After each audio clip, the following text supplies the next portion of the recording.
principal mistakes people do in their sadhana. The first and the foremost principal mistake is the choosing of the guru. Many people try to choose the dead guru as their guru. You have to understand the dead guru cannot help you much as a problem. Even though he is an inspiration, even though he is a legend, even though he must have crossed a lot of things, it will be very difficult for those people to guide you and to help you across as a person. So therefore, the first spiritual mistake people do into their life is not having a live guru. The second biggest mistake people do into their sadhana is not doing the sadhana every day across as a person. Whatever is the spiritual practice you do, you need a routine and you need to do this routine again and again into your life across. That is very, very important to you as a person. The problem with the entire thing of doing the routine is people get distracted. They say, my work does not allow me to do, my friends do not allow me to do, my people do not allow me to do. All these things is not possible to give as an excuse. For example, the great Larry Maharishi, the founder of Kriya Yoga, actually used to do his sadhana in the evening after he come back from his work. And also the great Yogananda Paramahamsa was studying in the college, and in the part time he was doing the sadhana across. So great many people use their time and abilities to come out of this Maya by doing the sadhana every day. It does not really matter whether you are doing Sandhya Vandanam, whether you are doing Kirtans, whether you are doing any kind of mantra or practice. You should come to the understanding that you need to do it every day as a person, no matter whether somebody gives you an instructions or not. The third level of doing the sadhana is minimum 4 to 5 hours of routine you should have when you are doing the spiritual practices across. Many people do not know how to do for 4 to 5 hours. In that case, you follow the routine of somebody, or maybe you can go ahead and do the practice on your own. For example, in Vipassana, they do the practice, they divide the entire practice session into 6 parts. The first 3 parts starts from 6 to 8, then they have a break for half an hour, then again 8 to 10, again from 10:30 to 12:30 across as a person. This is the 3 times they are doing the sadhana as a person. The next level people do the sadhana is you can imitate the same sadhana in your house. Either you can do for half a day, whether you can do it for full day across as a person. You can take Vipassana as a model. Then there is a model in the Bihar School of Yoga where they try to make you do the sadhana from morning 6 to 10. After 10 o'clock, they allow you to have the lunch, early lunch, and they try to make you rest. Again, they start the sadhana by 3 o'clock. Now you can use that to imitate it. Again, you can do the sadhana in the Sri Ram Jai Jai Jai Jai Ram. They do the chanting throughout the day. Sometimes they go around the lamp and they start doing the chanting across. Now all these things are different model. You can do the yoga morning, evening, afternoon 5 times a day. You can do the tantra practice 5 times a day. It does not really matter. The more the intense your sadhana you can do for, it's like recharging the battery. Your sadhana battery becomes bigger and bigger, and you have a huge buffer with regard to that. This is an important attitude people don't have in sadhana. People try to listen to the lecture, people try to go to the read books across. Now these are all just the starting point. The real starting point is to start doing the prayer across, and that is very important. The third thing is taking up the spiritual challenge. Now many people come and complain to me saying, my father is not allowing me to do, my mother is not allowing me to do, my friends are not allowing me to do, and maybe I have a very difficult time across. All these things, people go on talking about it without coming to the understanding. When you are doing spiritual practice, you are bound to attract resistance. You are bound to attract people who will not allow you to do the sadhana very easily across as a person. They'll be creating barriers, obstacle, difficulty, so you will have to work your way out. Actually, there was a cricket player who came to me to ask the questions about the sadhana. I told him sadhana is like doing the cricket match. You will have opposition, you will have difficulty, you will have problem. You should try to integrate your life problem into your sadhana itself.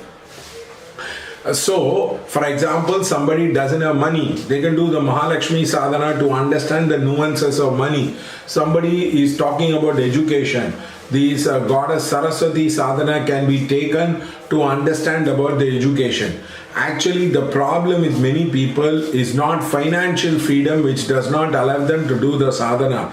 It is their focus, it is their intention, it is their willingness to take the challenge. For example, your son is not studying. You can take it as a challenge to help him to study by blessing him every day, by doing the chanting and prayer for him as a person.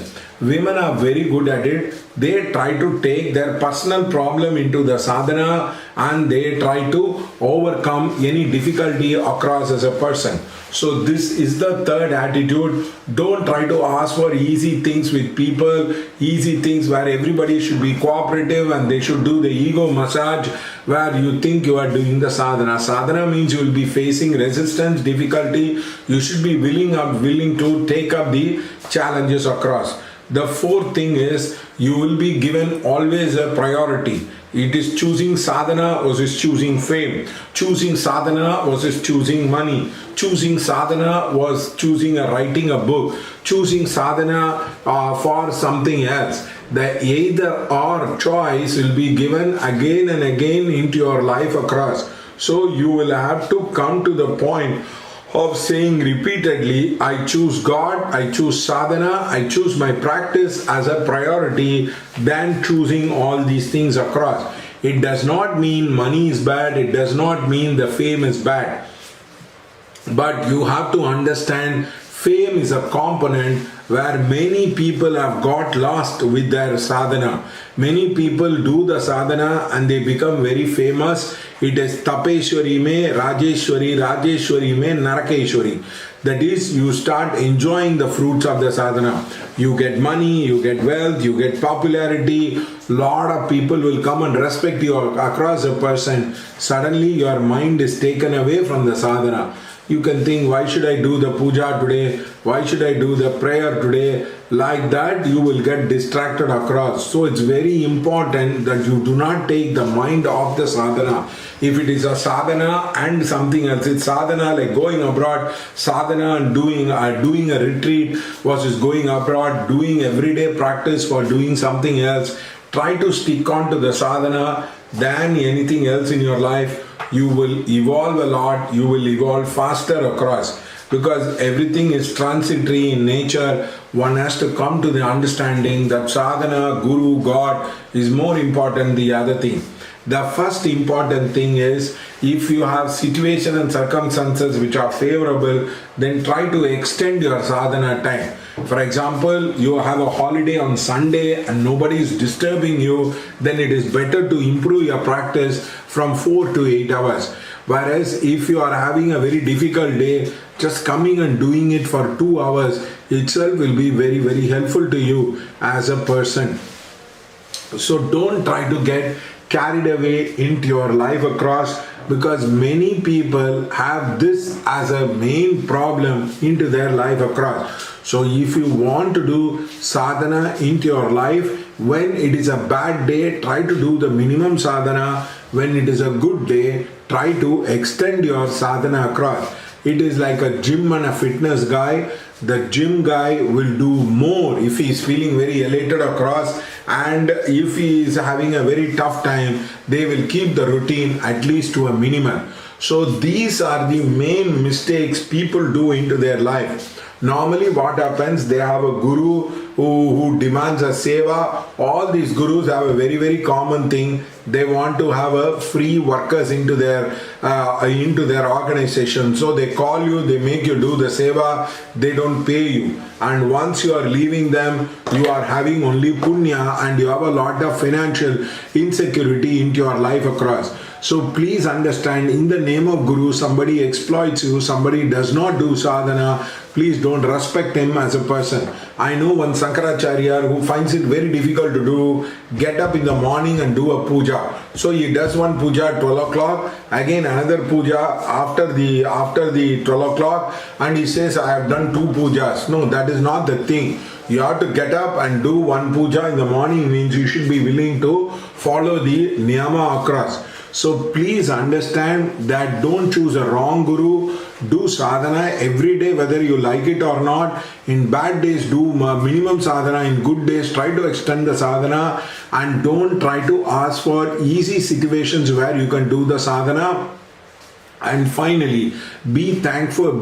Finally, you have to make a choice between sadhana and other things. Always choose the sadhana. Don't try to choose anything else. I pray God that may you be successful with your sadhana and may you guide many, many people across. Thank you.